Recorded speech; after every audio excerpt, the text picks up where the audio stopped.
We are finding success, and we're here to help break that monotony of your life and help you find your own version of success. Welcome back to another episode with me, Alex. And me, Adam. How you doing, mate? I'm good, man. How are you? Yeah, good. How was your week?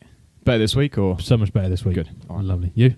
Yeah, all right, mate, to be fair. Not too bad. I've recovered a little bit. ET phone home. I recovered a little bit. Sorry if you're not watching this, by the way. If you aren't watching this, then go and watch it. Yeah, I'm feeling a bit better, mate. Feeling good. This week, I wanted to follow on from what we said about last week. And my rant last week. The rant that you had last week, yeah. And sort of the pain side of things. Because we spoke a little bit about from a red light to a green light, from a negative situation, this is not improving my life right now. This is making me feel like crap. I feel rubbish. I feel tired. I feel down. I haven't got any personal growth done. Everyone's moody with me. I'm moody with the world. I hate the world, And then you spoke about, well, actually, I now know that this is how I'm going to change it. I now know that I need to do this and this and this, turn this from a bad experience to a good experience. And I'm not worried about the now. I'm thinking about the future. I want to talk about that a little bit in making that decision, that choice, from turning it to a hard decision into a... Basically, the hard choice is sometimes the better choices for us. 100%. What's that quote?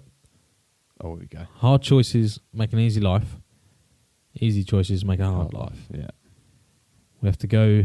Sometimes we have to take the longer road for it to be a much more beautiful road. Yeah. The man who enjoys the journey goes further than the man who likes the destination. Yeah. Very true. And it's the same with, those choices in life. If we just choose that easy path, sometimes it can lead to a dead end a lot quicker than what it can the longer road. If we, for instance, I'm looking at a bike right now. There it is. Yeah. If we think about in a the bike, podcast studios, we cycled here. I didn't. I'm lazy. But if we think about getting on a bike, you want to be the next Lance Armstrong, right? Down the road, such a great biker. Chris Hoy, for instance. Yeah. You want to be such a good biker. You get on, you do like one workout, you match his time. Oh, I'm done. I'm the best now. I've done it. I'll beat him. I'm so fast. But realistically, that geezer can go so much faster than that time. It's just the time he set at that time of day with that speed. Yeah. But you think, because I beat him now, I'm done now. That road is past. I'm going to go and give me a good rower's name. Or I'm going to go and be the next Matt Fraser. I'm now going to go and try and win the CrossFit Games. Because you've done it once, I beat him. He might have won it 5 times, but forget that, I've done it once. Do you know what I mean? We're just getting to that path and not going the whole way. We're hitting that level and think we've done it. So going back to judo, it takes 5 years on average to become a black belt in judo, to be a first dan. Okay, it took me a lot, like 12, 13 years. You slack kid when I was a kid when I started. But a lot of people, and I would say from personal experience, they hit that dan grade and they drop. I've done it now. I've completed it. There's nothing more to learn. I know I'm the best now. Well, there's not. There's 10 more or 9 more black belts to go. But because they've hit that goal, that milestone, checked out. No way. Unreal. They've put 5 years of effort, twice a week, 3 times a week, 5 times a week, whatever you're training. They've put numerous amounts of hours learning Japanese names and Japanese throws and hold downs and strangles and arm locks and, figuring out fighting and being in fighting situations. They've learnt this for the past 5-6 years. And then they just go, I've got a black belt now. I don't need to do it anymore. Checked out. Next. Unreal how many people do that. And I can say from 15 years, 16, I think it's 18 years now I've been in the sport, I would say I've probably seen minimum of 30 people, minimum of knowing them for 5 years, reaching that dan grade and then stopping. That's interesting. Nothing with their personal life has changed. The situation, they live the same, they do the same job, the same 9 to 5, have the same family. Nothing has changed in that respect. But because they've reached the best they can be in that sport, they finish and don't come back to it. And that is just a path that I think a lot of people do, which is why they take that hard road, but then that road's done, that they think that road can go no further, and then they jump onto the next thing and they try to be something else. Yeah, I find that strange. So much time and dedication given to that. Just to go and stop cold turkey. And it's the same with people that do podcasts. They do all this hard work in setting up, buying mics, buying cameras, buying lighting, getting the software, all this hard work, you know. They record 10 episodes, and because they've only got 20 listeners, they go, hit like what's the Joe point? Rogan, yeah. For instance, I'm pointing over there right now, but you can't see where I'm pointing, and you don't know what's over there. But that person, he goes through all this hard effort of getting this thing going. For instance, one of the businesses that you and him had set up, he done a mega job of getting it going. You know, bought the product, set it all up. You had personalised emails. It was all done. You're ready to go. And then because it wasn't working, diverted onto the next path. He did, yeah. And then exactly the same thing, and then diverted onto the next path. And I think people they want the ease of life. It's that Amazon effect. It's the instant gratification. I want it now. And people don't stick at journeys for long enough to see that reward. It's like have you seen the picture of the guy digging a mine? There's one person, top and bottom. There's two, like, I don't know. You know the game? Lemons. Is it Lemons? As a kid, like you live with these little people and they're digging away, and you got. It's like a 2D game. You can see under the ground. That's it, exactly. Yeah. And you've got to get to this end goal. This is a pot of gold here. Yeah, you can see the gold in the dirt. That's it. This one guy's chipping away, and he's like, do you know, I can't find it. I've done 10 feet. There can't be no gold under it. I'm checking out. But the guy who does 11 feet gets the pot of gold. Gets the gold. Yeah. It's like that. A lot of people in this lives, they take a hard journey. Oh, you know, this journey's real hard. You know, I've got to do 5 years of fighting to be a black belt. And then they've done it and they go, I'll finish now. But they don't ever stop progressing onto the next thing. I don't get that. I don't understand that. I don't know why that is. Why do people start taking the easy route? Why should we take the easy route? Why not take the hard one and let it be rewarding in the end? Well, it's the hard route. Exactly that. It's the harder route. So to do the harder route, just dig the extra foot. It's not literally just a sense of digging the extra foot. Like this podcast, for example. Yeah. We're just going to keep chipping away. It's not too hard for us because we know what the goal is. We know where we're going. Whereas for other, what do you call it, vices, I guess you could say. Say you want to be, going back to episode 55, Matt Fraser, you want to be CrossFit champion. Yeah. There is the dedication in every aspect of life that you have to get to that goal. It wears quite thin. Yeah, it does. Yeah, true. It gets you because beforehand you might have been quite chilled. You might have been a completely different person, and you've had to change who you are to be able to do this, go down this road. And it will literally come down to like eating this meal. Is that on the right choice or bad choice? You know, every single choice you make. Shall I go home and chill, or shall I go and read a book? Yeah. Those just little differences, and while one is a huge step forward every single day, if you're not choosing the step forward, you're not choosing the read book, you're choosing I'm going to chill and relax because I'm knackered from work. It's a step backwards. Yeah. because you're not moving forwards. Exactly, yeah. And everyone else still could be moving forwards in front of you. So that's, I think maybe that gets to people. Again, it goes back to the Amazon world we're living in, the instant gratification, the now.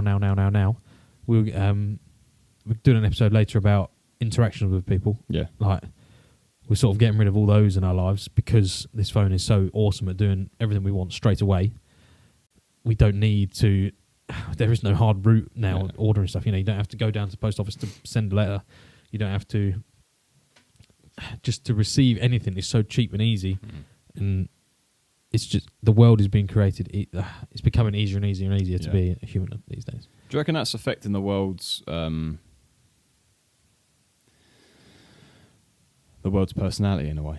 Do you think it's affecting people's personalities with other people? Because we're not going out to experience human contact.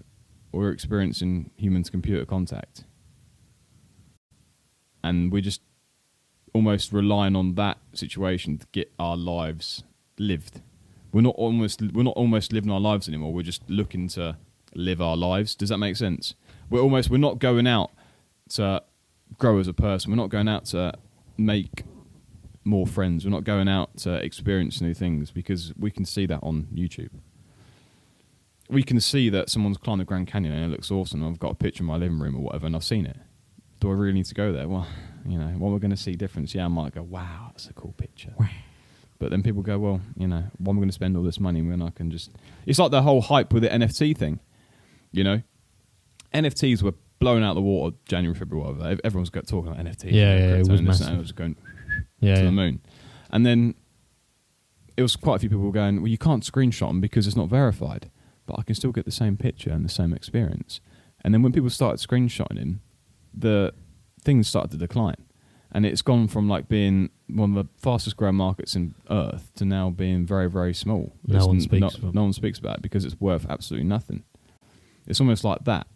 Whereas, you know, yes, you can have that experience, but do people really want that experience anymore? Do people really want to live our lives like that anymore? Do people want to put the effort in to be known as not just a black belt, but as a second black belt or a third or a fourth, Dan? Do you know what I mean? Yeah.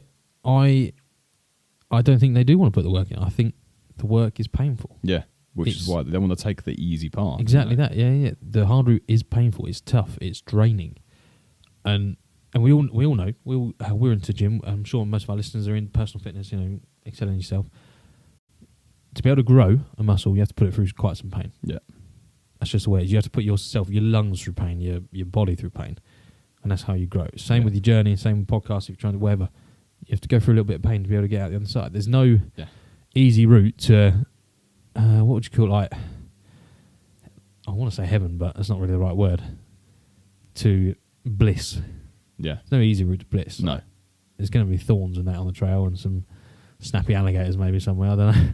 But once you jump those snappy alligators, you're then onto a path to being a better person, to being that better. Yeah, exactly. That pain makes us better. The pain makes us better. Spot on. And it will keep coming. They will just keep jabbing at you. Even like when you get to the highest of success, you get to the peak. The peak. Yeah. It still hurts. There's still pain because there's criticism. Yeah, there is. Like Joe Rogan just went through quite a lot. It was earlier in the year, maybe March, about saying the N-word, I think, on his podcast, or casually saying it to some of his guests who were black. Okay. And just talking about that word in the... Did you remember this? No. March time? No, you got quite a lot of stick for this. Okay. And was it something like Spotify were going to revoke his... I don't think they were ever going to, but it was those sort... I think people were pushing for that. Maybe that was it then. Yeah, maybe that's what I was thinking. I think people were pushing for it. They were like, this is unacceptable. And I think a lot of people would have crushed and fallen and gone, I retire out of respect. No, I didn't mean to say these words. Yeah. But he never ever meant them in that sense to be racist or anything like that. Yeah. He was just what he's talking about was what he's talking about. Yeah. And that's put him through quite a bit of pain. He had to put out a statement. He had to do a couple of little things. And he's at the peak. He's like the biggest podcaster in the world. He is. He is massive. a very successful man at the minute. Yeah. Going from... He was just a TV presenter? Or was he a fighter at one point? He was, so he trained martial arts quite a lot. He's a comedian. That's it, comedian. And just a few bits and bobs on the side of acting and whatever. But I think there's only a few comedians paid more than him, the likes of Kevin Hart and a few others. David Chappelle, maybe. That's it, yeah. A couple of them. But he's easily in the top 10, maybe even top 5. Yeah. And he's been podcasting for years now. Exactly. And everyone thinks he's an overnight success. You just think, Joe Rogan podcast, boom. No. Have you seen some of his early ones? Yeah. They're horrendous. Yeah, they are. They're quite funny. He's just like... Yeah, they're absolutely horrific. They just sit there, talking about no life gain, no big names, just just people. Yeah, just people. And he's just rode the wave. He's done really well. It's been amazing. It's amazing experience for him. Yeah, it definitely is. I think he's actually quite a smart man as well over all the years of. Go on. I'm glad you brought him up though, because no offense to this podcast, we're almost in that situation. When we first started off, no listeners at all, 2 friends. Talking from personal experience and talking from growth. And then as we learn, we then educate the people that we're listening. And it's the same with him. He started off talking to, Joey Diaz is one of his good mates, he's a comedian. I love him. He's absolutely hilarious. He gets me through my days. Yeah? I will work listening to Joey Diaz because he's got a great podcast as well. No, you won't. Okay. No, I'll show you a video afterwards. Great bloke. But he's one of his friends. And the amount of times that you see Joey Diaz on Joe Rogan's podcast is like, I think he's been on like 50 or 60 times now, like loads and loads of times, just all the time he's on there. He's just a great comedian and they're really good friends. But like he was on like one of the first editions because he's just like, they've been friends for years. But they both evolved as people. you know, they both had personal experience. Joey went, you know, he had I can't remember what it was, like he had a daughter from a previous relationship, never met her or whatever, and now they're in contact or something, and it's just like they both grow as people. They're both grown as people. Joe Rogan's gone from being this, as you said, comedian, you know, very, very small-time TV guy, to being the highest-paid podcaster in the world, the most well-known probably podcaster in the world, the UFC commentator, absolute stud, ripped. Have you seen his like fitness regime? He's in shape. Mate, he can work out, he can kick a bag, he can, you know, do some pad work.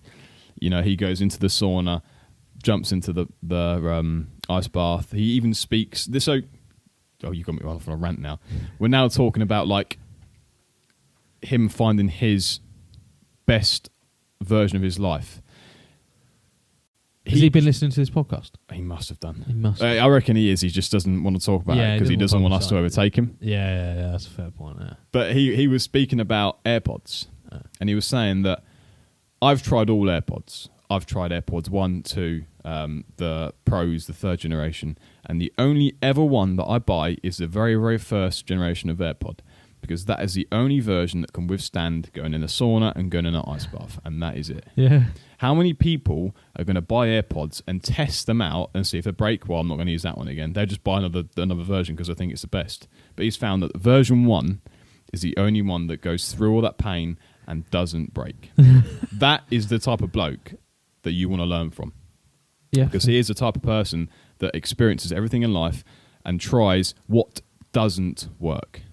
That people don't want to know what works, because people that know what works want to get instant success. The people that want to know what don't work doesn't going to work out themselves what works. Okay, I'm with you. So he's almost looking for failure to find success. Success. Yeah. Interesting. I love him. Love him to death. He's such a great bloke. Such a great bloke. But he in his little details of life, you know, for instance, the mics that he uses and the stands and having the person there doing the camera for him, and you know, all these little things. They didn't just happen overnight. No, it's an addition, and it's the same with us. You know, he's worked from day one as every single podcast. He's gotten better and spoken better and become a better person, projected his voice better and improved his life and worked out a different way and tried this diet, tried that diet. That doesn't work. I'm going to use this one. I want to try this one now. That doesn't work. I'm going to try this one. He doesn't go, well, diet's rubbish. I'm never going to use them. Fall off the bandwagon and just go back to living normal life. That's something he's sort of turned into a Joe Rogan sucking off podcast, but he's got a good baseline, what I would call a baseline. So he's trying all these diets to experiment, but it's never like he's out of shape. No. At one point, he's just his baseline is there. Is up there already. So he can try this diet, etc. Oh, it doesn't really work. Yeah, I'll try this one. But he only ever goes back to baseline. Yeah. You never see him chunk up. No, you never see him. I don't know. You just don't see that side of it. And maybe because we don't follow him close enough, we just see him in those podcasts. But I think he does a couple a week, doesn't he? Yeah. So you've seen him quite often on the ding, and I don't watch every single one, but no, it doesn't change that much. No, you're right. And like you said, he has people on that without hard evidence, without experience, without life-changing moments, then he takes what he wants to away from them and then does research on it. And if he believes it, then he sort of sticks it in his brain and he can talk about that to someone else. And if he doesn't believe it, he just sort of goes, well, you're talking crap. I don't want to listen to it. And then just blanks it off and goes. Yeah. It was like with the whole COVID experience. He almost found like a way to beat COVID in a way, to make yourself recover quicker from COVID. Yeah, I saw this. You probably heard about that. Yeah. And he was saying that, well, you know, one of his friends got ill from COVID, so then he paid for the person to go there to give him all the antibodies and do whatever and trying to get him better without taking the vaccine, I think it was, or something. And yeah, the bloke felt like mega. They got it done. Days. Yeah. But we're just talking about, going back into, we're not talking about Joe Rogan, we're not blowing him off. We're just saying that is how you want to be. That is, you know, you want to take the experiences that you learn from, and yes, he's worked hard, and he knows that path is just going to get better and better for him. And we're not looking for the easy path, because, as we said, people who want to find what works necessarily aren't really in it for the right reason. Spot. They want to find out what doesn't work so they can reduce the amount of time. And those things that they find, so the hard road, imagine a path. It's not got dead ends, it's just obstacles. Yeah. And those obstacles are, as we like to say, opportunities. Yeah. to grow Yeah. or to find something to learn, which one and the same, learning and growing the same thing really. And he's doing exactly that. Those times where he's finding stuff that doesn't work, he's right, tick that box. I know exactly what to avoid here. Yeah. This is the route to take at this point, and then he just does that the whole way through life. Yeah. And by the time he's old, he's going to be a very wise and experienced man. Mate. A lot of things. Absolutely. He already is. It's just getting better and better. Yeah. And he's not giving up, which No. is what we're doing. We're not giving up. We're just That's getting right. better and better. We don't quit. Why should you stop when you think you've found success? You never found success. You just keep finding success. Exactly. It's not actually, what's the word? It's a never-ending goal. Yeah, it is. Always moves. Treadmill does not stop. Carrot's always in front. Bigger carrot every day. Yeah. So, make life hard. Choose hard choices. Hard choices for an easy life. For an easy life. If you want a hard life, make the easy choices. Simple as that. Put that Mackey's breakfast down. Pick up the banana. And go work out. Anything else to add? No, good. Instagram, Facebook, Twitter, links will be down below. Don't forget to rate, subscribe, and share this podcast. Get this out there so we can help the world. Thank you very much, guys. Take care. See you later. Bye-bye. Success is available for everybody, so why should you settle for less?